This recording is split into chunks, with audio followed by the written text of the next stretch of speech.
Cette Voilà, conférence va maintenant être enregistrée. voilà, notre conférence était enregistrée. Bonjour à tous, bienvenue à ceux qui continuent d'arriver. Donc, on est sur la deuxième conférence en visio organisée par IHF. Je vous rappelle que nos journées marseillaises 2020 en juin ayant été annulées, on a décidé de garder le contact avec vous tous et de proposer des présentations en visio sur des formats courts de l'ordre d'une heure et demie. Nous en sommes à la deuxième aujourd'hui, donc merci à Anne Paulet qui a accepté de faire cette présentation sur la conception acoustique des salles d'opération. Petit rappel, donc premièrement, pour l'instant, ces visios sont en accès libre, mais vous pouvez bien évidemment adhérer à IHF pour nous soutenir. Toutes les indications sont sur notre site. Je vous rappelle que la conférence, la première qui a déjà eu lieu sur retour d'une expérience Covid à Strasbourg, est toujours en ligne. Le lien est accessible aussi depuis notre site IHF. Nous sommes une vingtaine de participants. Mais écoutez, Madame Poulet, je vais vous laisser vous présenter, Ouais. dérouler la présentation. Ce que je vous propose à tous participants, n'hésitez pas à poser vos questions via le chat au fur et à mesure pour ne pas les oublier. Et puis à la fin, on va avoir un échange de questions-réponses en fonction de la quantité des échanges de ceux qui peuvent ou peuvent pas intervenir par micro. Je relayerai les questions ou bien ceux qui pourront intervenir en direct. Merci beaucoup Madame Poulet et c'est à vous. Oui, bonjour à tous. Alors pour ceux qui ne me connaissent pas, Anne Paulet, je travaille au sein de la société Saint-Gobain et Cofond en tant que concept développeur santé. Donc pour expliquer rapidement, je m'occupe du marché de la santé, donc qui comprend à la fois les hôpitaux, les EHPAD et les cliniques, ainsi que la partie industrie propre, donc qui va comprendre l'industrie de luxe et l'agroalimentaire. Et donc aujourd'hui, je suis ravie de vous accueillir à ce webinaire qui sera consacré à la conception acoustique des salles d'opération. Donc, ce que je vous propose de voir ensemble aujourd'hui, c'est d'abord de commencer par un petit rappel sur le contexte réglementaire et normatif en France et de comparer à quelques pays voisins.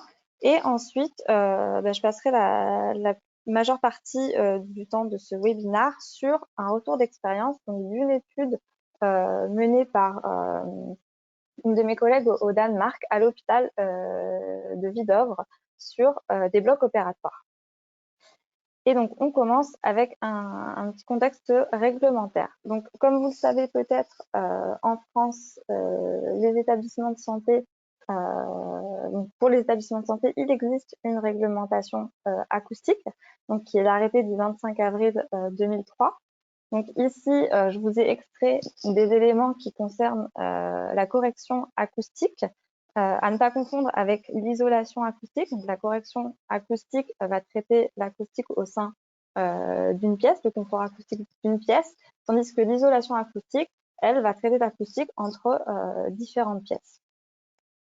Et donc là, aujourd'hui, ce que vous voyez dans ce tableau, donc au sujet de la correction acoustique, on voit que pour les établissements de santé, l'indicateur principal qui est utilisé est le temps de réverbération, noté ici. Donc le temps de réverbération, voilà, qu'est-ce que c'est? Donc c'est en fait un indicateur qui va nous donner une indication sur le potentiel de réverbération de la salle. Est-ce que le son va facilement être réfléchi dans une salle ou non.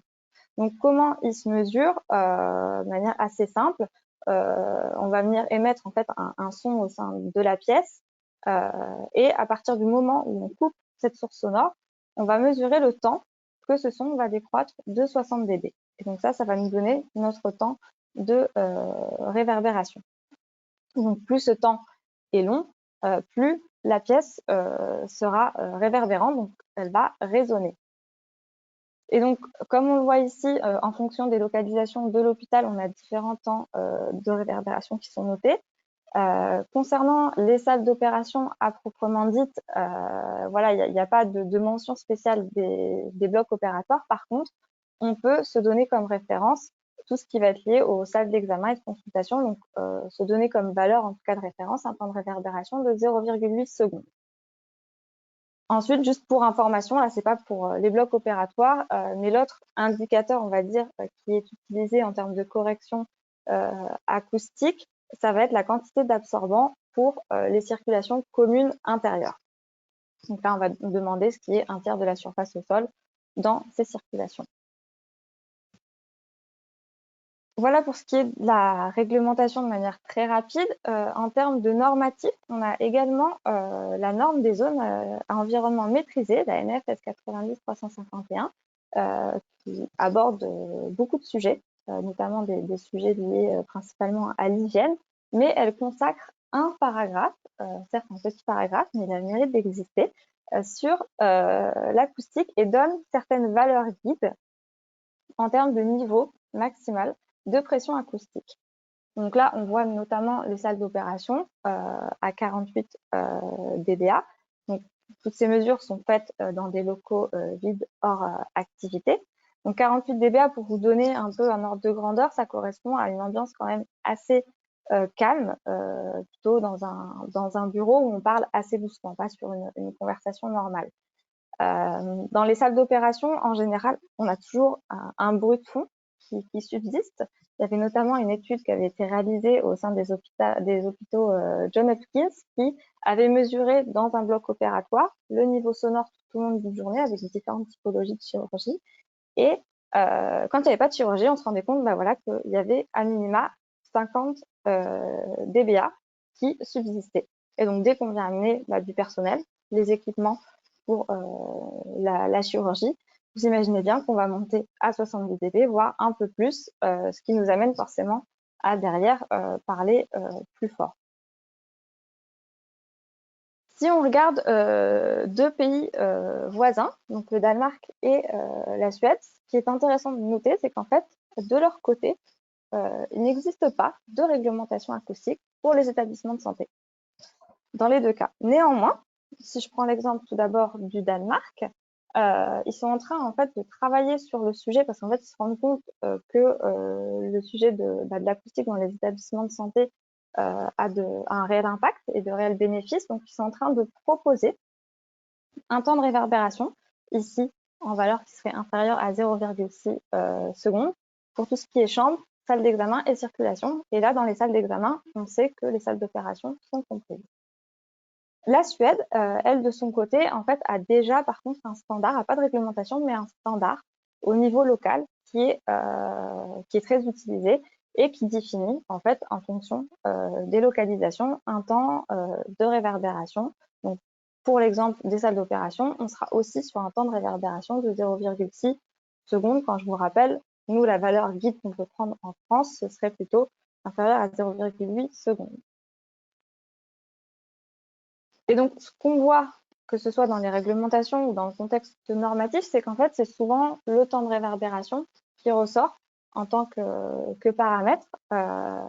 Et moi, la question que je me pose, c'est est-ce que c'est le seul paramètre finalement à retenir? Parce qu'en acoustique, il existe différentes typologies de descripteurs acoustiques pour décrire en fait l'environnement sonore.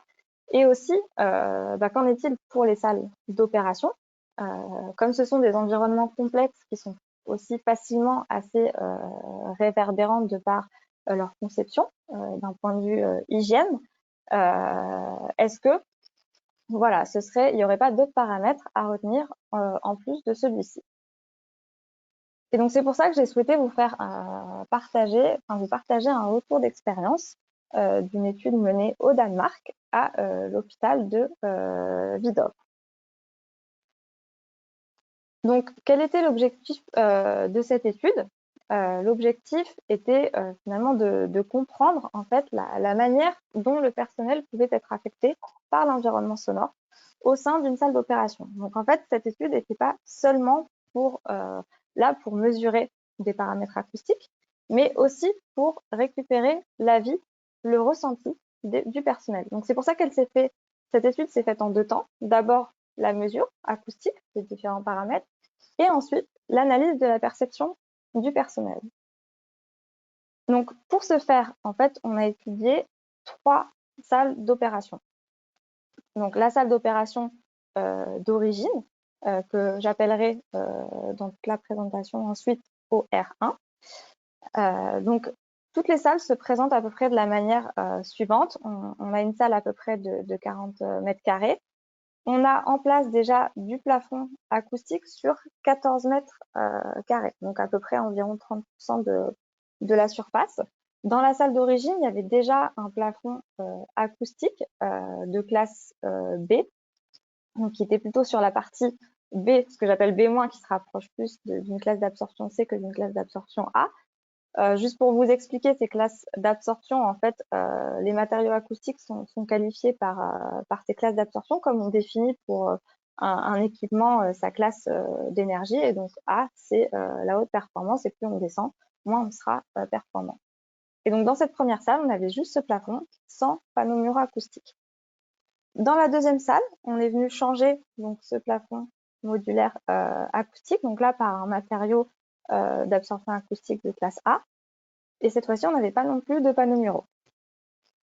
Et dans la dernière, OR3, donc là, on a mis la totale, le plafond, on a laissé le plafond d'absorption acoustique A, et on est venu installer des panneaux muraux sur le pourtour de la pièce, donc là où il y avait de la place aussi, parce que voilà, dans les salles d'opération, il n'y a pas toujours de la place sur tous les murs, ce qui représentait à peu près 21 mètres carrés en surface.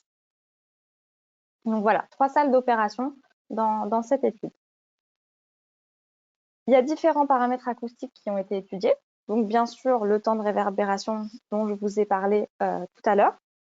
Ensuite, 2 indicateurs qui sont liés plus à l'intelligibilité, qui est d'abord donc le STI, donc le Speech Transmission Index, qui lui mesure en fait la qualité du transfert du discours entre le locuteur et l'auditeur.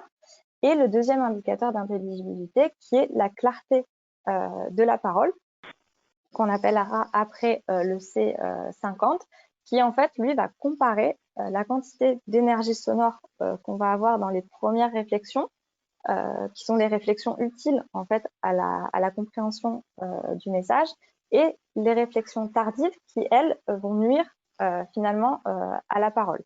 Donc en fait, l'idée, c'est d'avoir plus, d'avoir une énergie sonore atténuée dans la partie tardive. Et enfin, la décroissance spatiale, qui lui est un paramètre qui en fait on cherche à mesurer comment le son décroît plus on s'éloigne de la source, et donc là, comment le son décroît par doublement de distance. Donc voilà les 4 paramètres qui ont été étudiés. Donc, si je commence par le premier, donc le temps de réverbération, on voit que dans la première salle, on avait un temps de réverbération de 0,7 secondes, dans la deuxième 0,6 secondes et dans la troisième 0,5 secondes. Donc déjà, on voit que dans un premier temps, le plafond acoustique, même si la qualité, l'absorption n'est pas au mieux, fait déjà un effet, et que finalement, sur les 3 salles, on se rapproche, voire on est en dessous des valeurs guides dont je vous ai parlé tout à l'heure, que ce soit pour la France, le Danemark ou la Suède. Cependant, sur le temps de réverbération, ce qui est important à savoir, c'est que dès qu'on diminue à peu près déjà de 5%, c'est quelque chose qui peut être perceptible par l'utilisateur. Donc du coup, j'ai regardé en termes de pourcentage la réduction qu'on avait. Donc on a une réduction entre la première et la deuxième salle de 14% et entre la première et la troisième de 28%. Donc, ce qui nous amène à dire que potentiellement, derrière, l'utilisateur peut percevoir cette différence qui, nous, en chiffres, peut nous paraître assez faible quand on passe de 0,7 à 0,6 ou 0,6 à 0,5. Et la deuxième chose qui peut être intéressante à regarder, c'est au niveau des courbes ici. Donc, on voit qu'on a principalement une chute au niveau de ces fréquences. En fait, ici, on a la fréquence, les différentes fréquences, et là, le temps de réverbération. Et donc, en fait, on voit qu'avec sur la salle d'opération 2, avec un plafond acoustique de classe A, et sur la 3, où on ajoute les panneaux muraux, on a une chute en termes du temps de réverbération, et notamment sur tout ce qui va être lié à la parole, et un peu sur ceux qui vont être les fréquences supérieures également. Donc là, qui peuvent être les plus à des bruits d'équipement. Ensuite, les deux autres paramètres qui sont liés à l'intelligibilité, donc je les ai regroupés sur une même slide, donc qui sont donc tout d'abord le STI dont je vous parlais tout à l'heure, donc le Speech Transmission Index, qui mesure la qualité du transfert du discours. Entre les trois salles, globalement, on retrouve à peu près les mêmes paramètres. Et juste une petite précision, là vous voyez des éléments qui sont indiqués, en fait c'est la distance où on mesure le STI.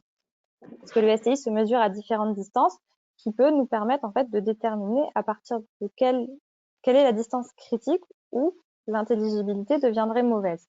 Ici, au vu des résultats sur les trois salles, on se rend compte que globalement, ce facteur nous montre que le STI est assez correct sur ces trois salles. Donc, il faut savoir que ce STI peut être impacté par le bruit de fond et les données peuvent être faussées. Là, je ne sais pas vous dire si c'était le cas, mais en tout cas, ce qui nous montre, c'est que là, pour l'instant, c'est à peu près correct. Sur le C50, on voit qu'on a une différence à minima de 1 dB entre la première salle et la deuxième et un petit peu plus entre la première salle et la troisième. Et là, pareil que pour le temps de réverbération, en fait, on ne se rend pas forcément compte en chiffres, mais une différence de 1 dB peut être perceptible encore par l'utilisateur et peut faire une différence en termes d'intelligibilité. Et un autre point qui est à noter et qui est, en tout cas, qui était spécifique avant au bloc opératoire, c'est que nos interlocuteurs portent des masques. Aujourd'hui, on est tous capables de le dire, porter un masque nuit à l'intelligibilité du discours. Et encore plus quand on est dans un environnement bruyant. Donc, toute amélioration, finalement, quelle qu'elle soit, peut être bénéfique pour avoir un discours intelligible. Et enfin, le dernier des 4 paramètres qui a été étudié, c'est la décroissance spatiale. Donc, décroissance spatiale par doublement de distance, c'est un paramètre qui est souvent utilisé dans les open space, dans les bureaux, où en fait on essaie de fixer une valeur guide à moins 6 décibels par doublement de distance. Donc là, on se rend compte qu'on n'atteint pas les 6 décibels. Bon, là, c'est pour du bureau, mais c'est pour vous donner aussi une idée. On voit qu'il y a une évolution.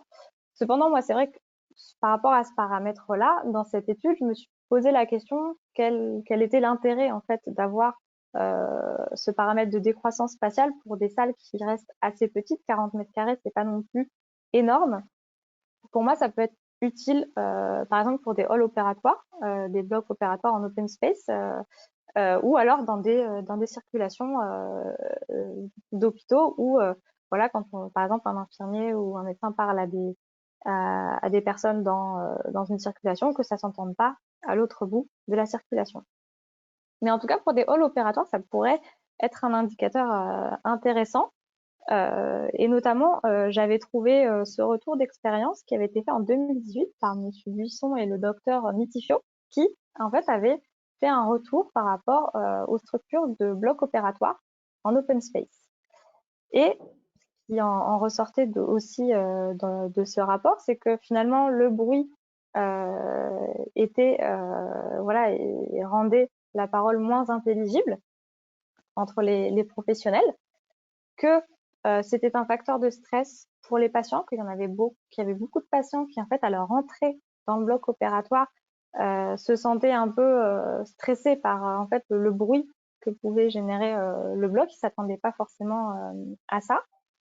Et également, ce qui mettait dans ce rapport, c'est que la lutte contre le bruit est un axe d'amélioration d'intérêt majeur, à la fois pour le confort du personnel, du patient, mais aussi pour la sécurité du patient. Donc voilà par rapport aux différents critères acoustiques. Donc le temps de réverbération, on voit qu'il y a une petite tendance à la baisse. En termes d'intelligibilité, on voit qu'il y a un des paramètres qui nous montre aussi une tendance positive, l'autre qui reste plus stable.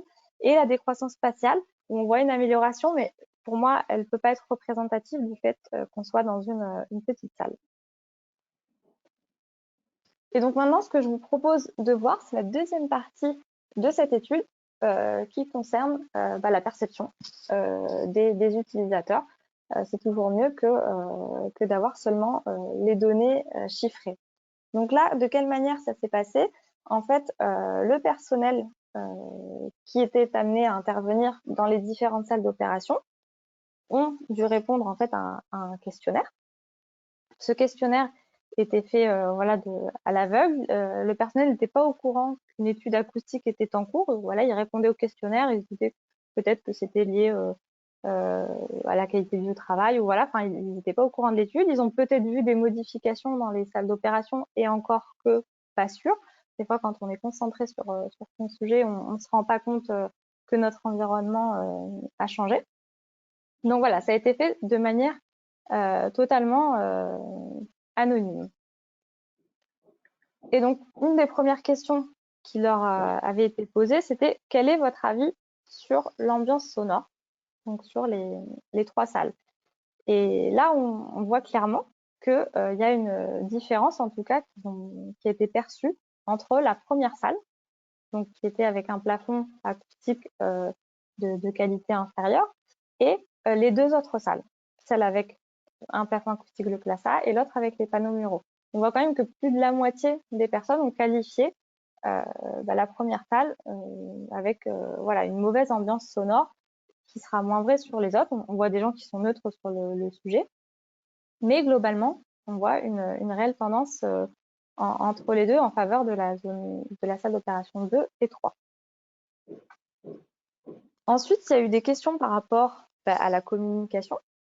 La première, vous pouvez communiquer avec un collègue sans perturbation. Ici, pareil, au niveau des données chiffrées. Donc, bien sûr, c'est des données chiffrées qui représentent des tendances. Ça ne peut pas être utilisé en tant que statistique. L'échantillon n'est pas assez important, mais ça donne quand même une idée de cette perception que l'on peut avoir par rapport aux chiffres que je vous ai énoncés. Et donc là, pareil, on voit que ce soit sur la communication avec un collègue sans perturbation ou est-ce que l'environnement sonore n'est pas source d'incompréhension. On voit pareil qu'il y a une tendance entre la première salle et les 2 autres salles. Sur la première salle, on voit que la communication semble être compliquée parce qu'au final, les 2 questions sont un peu liées mais posées de manière différente.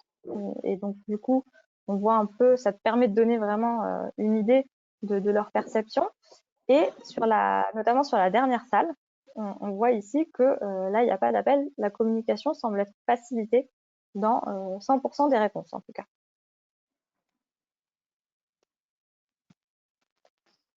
Et ensuite, en termes d'ambiance sonore par rapport, voilà, est-ce que l'ambiance sonore peut être à l'origine d'erreurs?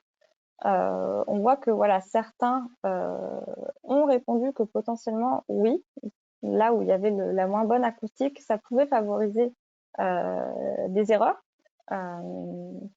Et sur les autres salles, on voit que c'est un peu moins le cas. Il y a quand même eu des gens qui voilà, ont été neutres sur le sujet, mais on n'a personne qui a dit que voilà, dans cette ambiance, dans la salle d'opération 2 ou 3, c'est sûr, le bruit peut être à l'origine d'erreurs. Et d'ailleurs, ça me fait penser à une étude qui avait été réalisée dans des blocs pédiatriques où ils avaient en fait analysé le bruit et le risque de complications. Et en fait, ils avaient trouvé une corrélation justement entre le bruit et le fait qu'il y avait plus de complications voilà, par rapport à ça. Et ensuite, l'autre question qui était l'environnement sonore est source de stress. Donc là, voilà, c'est un peu plus mitigé, mais parce que la notion de stress est aussi différente d'une personne à une autre. On ne subit pas le stress de la même manière, mais pareil, globalement, on voit que l'environnement sonore est quand même plus propice dans la salle numéro 2 et dans la salle numéro 3. Donc, le bruit va moins impacter le personnel quand il y a un vrai traitement acoustique et quasiment dans 90% des répondants, on voit que le bruit n'est pas une source de stress.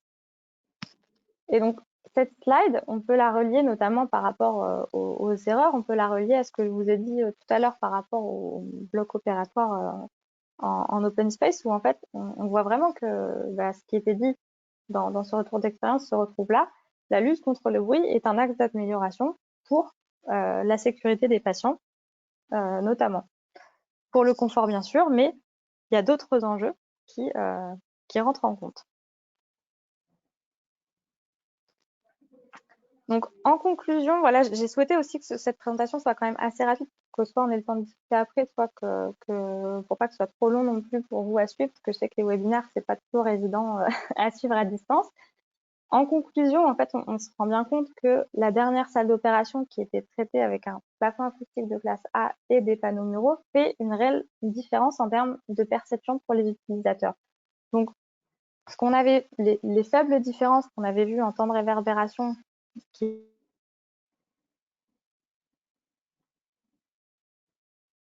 on a perdu était Anne-Paulé. à 5% et la clarté de la parole qui, vous voyez une amélioration de E qui est sur le papier. Ah, vous m'entendez plus? On vous a perdu Allô? quelques secondes, mais Vous c'est revenu, m'entendez? c'est bon. Oui, oui, très bien, allez-y. Ah, c'est revenu? Bon, Oui, oui, c'est bon. Donc oui, je disais que par rapport aux données chiffrées, c'est bon, parfait. Par rapport aux données chiffrées que je vous avais montrées tout à l'heure, on pouvait se dire en voyant juste ça, ben tiens, ouais, c'est pas non plus extraordinaire en termes de différence, mais en fait, on voit que derrière, en termes de perception, ça fait une réelle différence en termes de confort. Donc finalement, ce que j'écris, voilà, c'est que les tendances théoriques se vérifient. Que pour moi, les descripteurs acoustiques liés à la communication sont importants dans un environnement comme celui-là. Le temps de réverbération est un critère important à regarder, mais pour moi, c'est intéressant d'aller plus loin quitte à faire une étude d'acoustique, autant regarder ces paramètres de communication parce qu'ils peuvent aussi nous informer sur l'intelligibilité du discours. J'ai déjà eu des cas où, en fait, dans des salles, on avait des temps de réverbération assez faibles, mais finalement, au vu de la configuration de la pièce, l'intelligibilité n'était pas forcément bonne. Donc, c'est pour ça que je pense que c'est important de les coupler. Et enfin, on voit aussi que la performance acoustique des matériaux aussi influe sur la perception et aussi, je dirais, la quantité de matériaux parce que dans l'exemple qu'on avait, on ne pouvait pas couvrir 100% du plafond. On a pu couvrir que 14 mètres carrés au niveau du plafond. Donc, je pense qu'on aurait eu encore de meilleurs résultats si on avait pu couvrir l'ensemble du plafond. Donc là, dans ces cas-là, le panneau mural a un réel impact sur le confort des personnes. Donc voilà pour cette petite présentation. Je vous remercie pour votre attention et puis je suis prête à répondre à vos questions, à revenir sur certaines slides si vous le souhaitez. Alors, qu'est-ce qui veut se lancer sur la première question? Est-ce qu'il y en a? Alors, on avait une remarque de Patrick et ça déjà sur la petite taille, sans doute, Patrick, c'est ce que tu as voulu dire, des salles d'op, 38 mètres carrés. Alors, c'est vrai qu'on ne va pas débattre des tailles des salles. Oui, Patrick, je vois que ton micro s'allume. Oui, bonjour. C'est vrai que 38 mètres carrés, c'est pas très évident pour faire une étude performante d'acoustique, d'autant qu'on a au moins 9 ou 10 mètres carrés de plafond soufflant et on sait très bien que le bruit acoustique est principalement généré par le traitement d'air et le soufflage qui fait un piston assez bruyant. Descendre en dessous de 51, 50 dB, c'est extrêmement compliqué en salle d'opération. Ouais.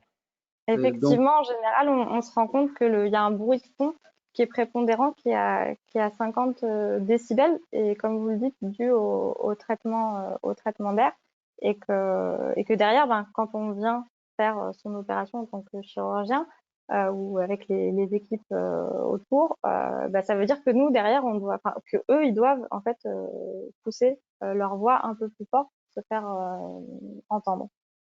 Et donc, ma question, c'est, donc vous réussissez dans cette salle à mettre 14 mètres carrés de plafond absorbant de catégorie A, hein, dans la deuxième solution. Vous pouvez nous détailler les différents types de plafonds qui se mettent, parce que c'est souvent un vrai problème. Et on a plutôt tendance à mettre des plafonds facilement décontaminables et nettoyables que des plafonds absorbants. Alors, il y a Alors, la même question de Pierre Rigaud, je vais la compléter, c'est quel matériau pour ces panneaux acoustiques et quelle résistance aux produits de nettoyage, puisque c'est vrai qu'on utilise des produits qui sont bien corrosifs et on a l'habitude de voir, enfin en tout cas dans les salles de réunion et dans les grands halls, des baffles acoustiques en mousse. On n'imagine pas mettre des baffles des acoustiques en baffes mousse dans des en blocs mousse, dans les... opératoires. Donc, Oui, alors, ça, quelle j'entends bien. solution? Alors, il y a plusieurs typologies de solutions, donc je resterai assez large pour pas citer, enfin voilà, rester prendre du recul aussi par rapport à la marque. Donc, il y a des solutions qui existent, qui peuvent aller dans des salles opératoires et qui vont correspondre, enfin qui vont être testées en fait pour être compatibles notamment à résister à la surpression dans un premier temps, et ensuite à différents protocoles de nettoyage. Donc, en fonction des solutions que vous allez choisir, en fait, il y en a qui vont plus ou moins résister à certains protocoles, il y en a qui vont résister à des protocoles assez poussés, qui résistent notamment, enfin voilà, moi je sais que j'ai déjà testé sur des solutions de la bétadine, du sang, etc., pour voir jusqu'où ces solutions pouvaient aller. Donc ça va être des solutions spécifiques pour les blocs opératoires. Alors j'ai pas envie de vous donner de nom de solutions là tout de suite parce que je ne voudrais pas passer dans le côté commercial, mais si ça vous intéresse, je pourrais vous donner des noms de solutions si voilà, vous m'écrivez un petit mail, sauf si vous m'autorisez à donner des noms. Ça Alors, dépend je pense comment que vous voyez la chose. les questions, parce qu'on est tous un peu peut-être en train de découvrir, alors sauf pour les spécialistes des blocs opératoires, mais je pense qu'effectivement, citer des noms ne nous pose pas de problème et D'accord. ensuite, chacun sera libre de vous contacter pour avoir de plus amples renseignements. Mais c'est vrai que enfin, les questions tombent, quel matériau, donc allez-y, lâchez-vous. Donc, donc voilà, non, je préfère demander parce que voilà, je veux pas non plus. Alors, pour ce qui me concerne, donc chez Provo, on aura notamment deux solutions. Donc, une solution qui va avoir un revêtement complètement lisse, qu'on appellera Hygiène Advance, et une solution qui aura un revêtement dit peinture, anti-adhérence de particules, pour limiter au maximum l'adhésion des poussières.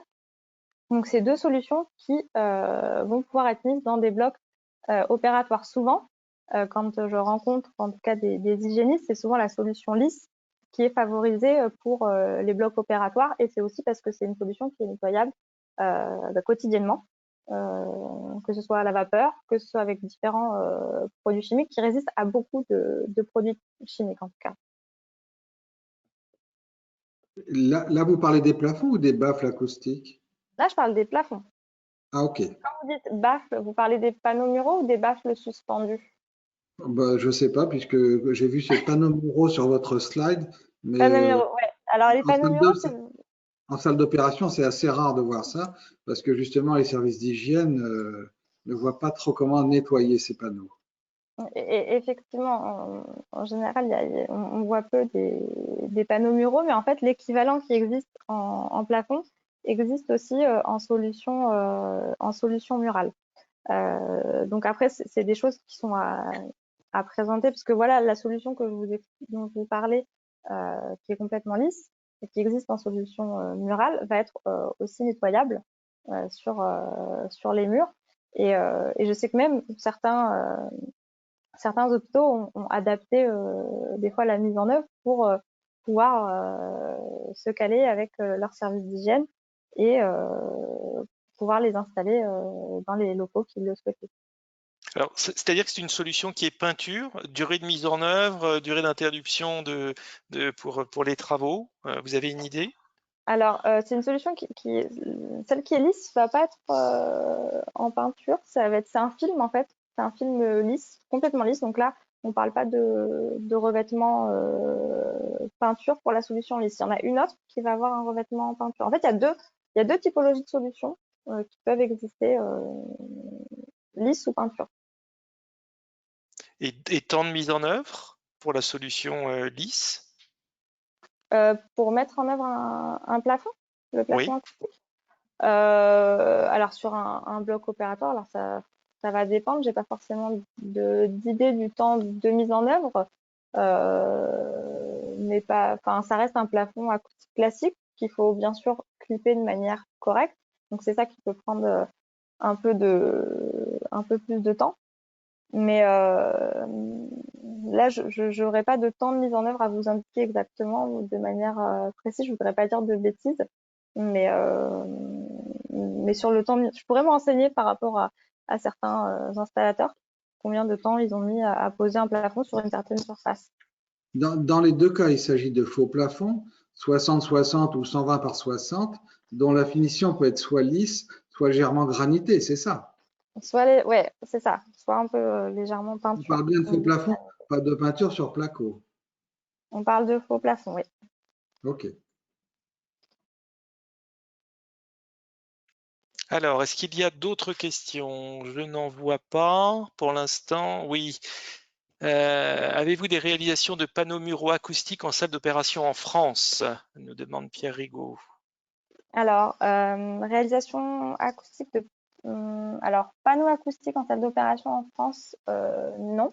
À ce jour, je n'en ai pas. C'est pour ça aussi que j'ai voulu vous partager aussi des choses qui se font à l'étranger, parce que ça peut être aussi donner des idées. Mais en France, j'ai du faux plafond acoustique, mais je ne vais pas avoir là en tête de panneaux muraux en salle d'opération en tout cas. D'accord. Et les panneaux muraux, donc on est sur. Est-ce que je peux intervenir? Bien Oui. sûr. Guillaume Catoire au CHU de Nantes, on a fait un projet, alors pas en salle d'opération, mais avec Anne Paulet, sur par contre des salles de réveil, où on avait des vraies problématiques acoustiques et où on a installé ce type de panneaux muraux lessivables, etc., en SSPI. Alors pas en salle d'op, encore une fois, mais en SSPI. Et au début, avec une certaine réticence de notre service d'hygiène, et on a réussi à le faire valider, et on l'a fait avec leur, entre guillemets, leur bénédiction. Voilà pour info.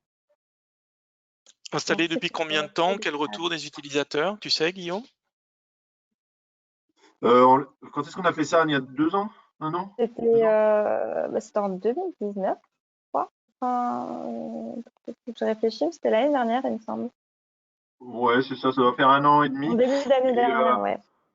Et ils ont, alors j'ai pas reposé la question aujourd'hui, mais en tout cas, j'en entends plus parler. Et surtout, ce qu'ils ont vraiment constaté, c'est l'amélioration, c'était immédiat, quoi. Et les utilisateurs nous ont vraiment fait un retour positif sur l'amélioration acoustique, puisque forcément, à partir du moment où les panneaux sont posés, et on a fait une opération un peu coup de poing, et notamment pour fixer ces panneaux, ce qui est intéressant également parce qu'il y a la problématique d'hygiène et de fixation. On a utilisé des capsules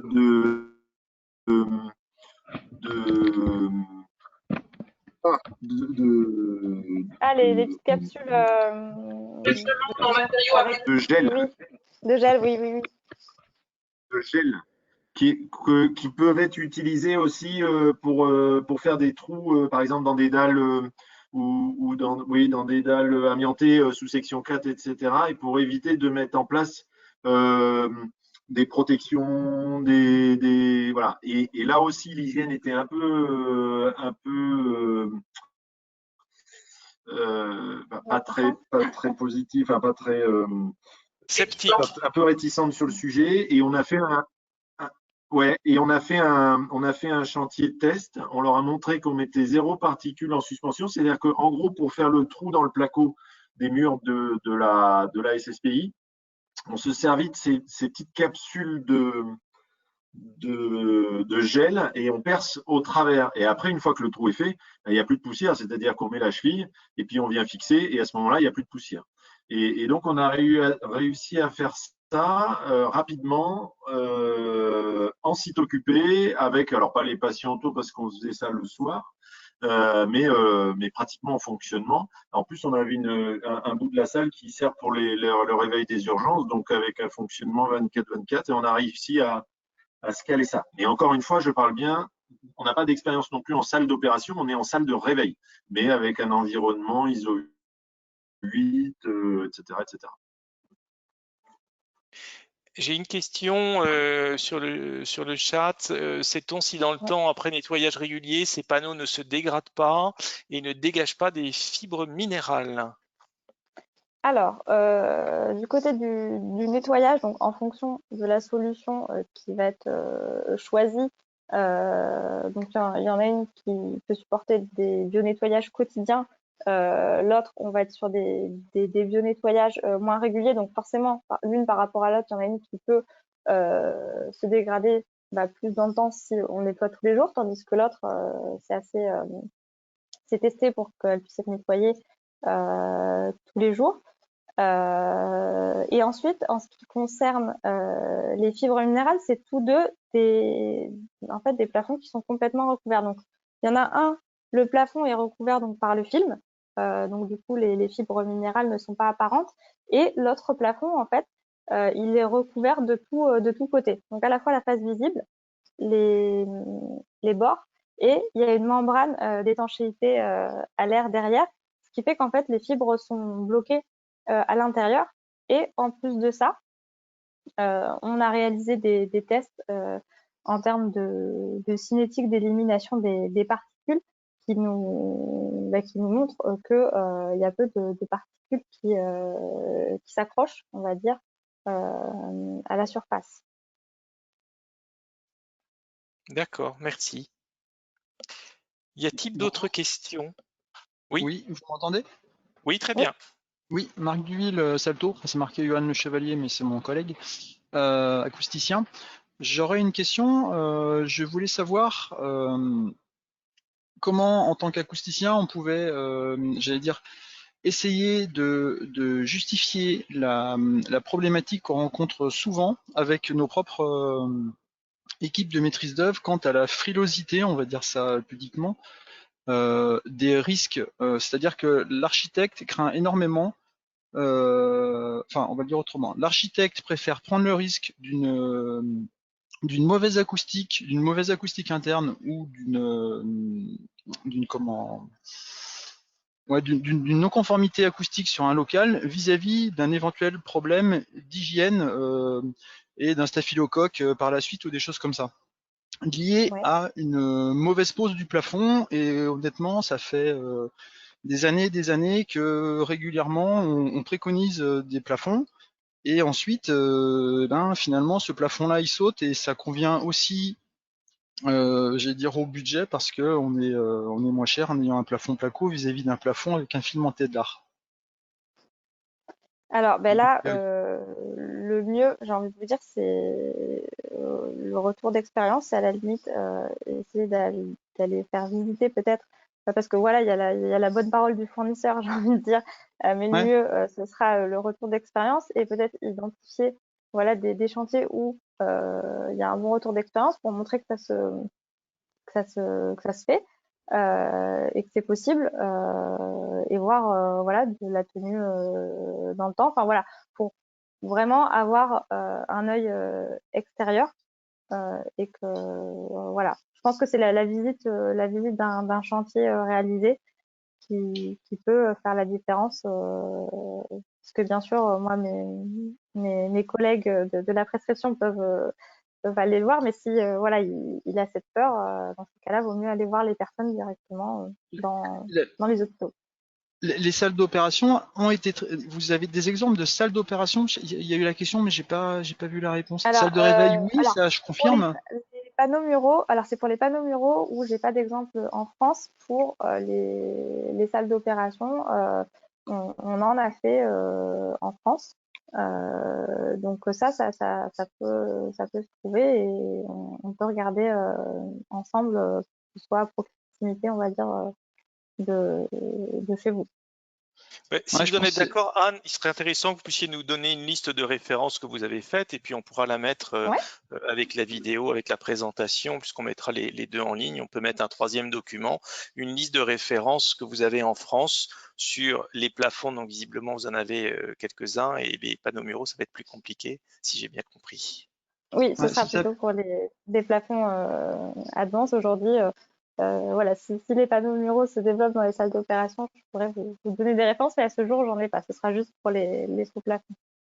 Ce serait une très bonne chose en effet, ouais, qu'il n'y ait plus cette frilosité aussi bien côté utilisateur que côté maîtrise d'œuvre, parce que c'est frustrant pour un acousticien à long terme. Voilà, je vous remercie pour votre réponse. Merci à vous. Jacques Oui, Ross, Jacques. juste pour dire qu'à mon avis, vous pourriez mettre aussi les références étrangères. Oui. C'est très Ouais, important parce que les références du Danemark ou de Suède, bon, c'est sûr que les Français sont très franco-français, mais en tout cas, ça peut quand même éclairer, à mon avis, un certain nombre de décideurs que si c'est accepté dans des pays qui sont connus pour la qualité de leur médecine et la qualité de leur hygiène, ben, ça peut être un argument à présenter aux hygiénistes français. Oui, très bien. Bah, ça, je pourrais contacter mes collègues dans les autres pays pour qu'ils puissent me donner quelques références en plus de celle-ci, bien sûr. Alors, est-ce qu'il y a d'autres questions? Il nous reste encore un peu de temps, si vous le souhaitez.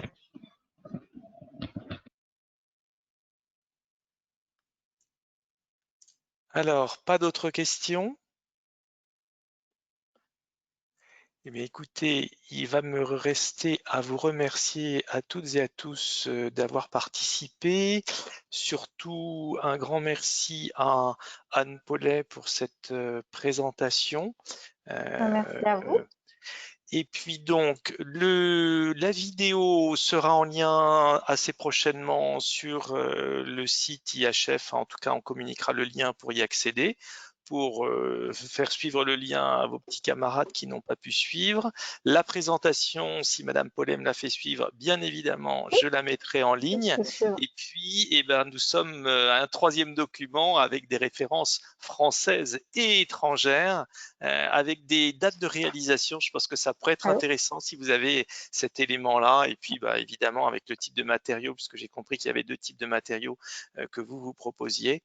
Et on les mettra en ligne, accessibles à tous. Eh bien, écoutez, merci beaucoup. Merci Anne. La date du prochain webinar n'est pas encore arrêtée. Et la date et le sujet du prochain webinar n'est pas encore arrêté, mais rendez-vous sur le site IHF et vous aurez toutes les informations. Le dernier mot est pour vous, Anne. Allez-y. Et ben, en tout cas, merci à tous pour votre participation active à ce webinaire. Je suis ravie que ça ait pu susciter des interrogations et des commentaires. Et puis, n'hésitez pas à me contacter si vous avez des questions. J'y répondrai avec plaisir. Et je vous souhaite une bonne fin de journée. Merci à tous. Au revoir. Au revoir.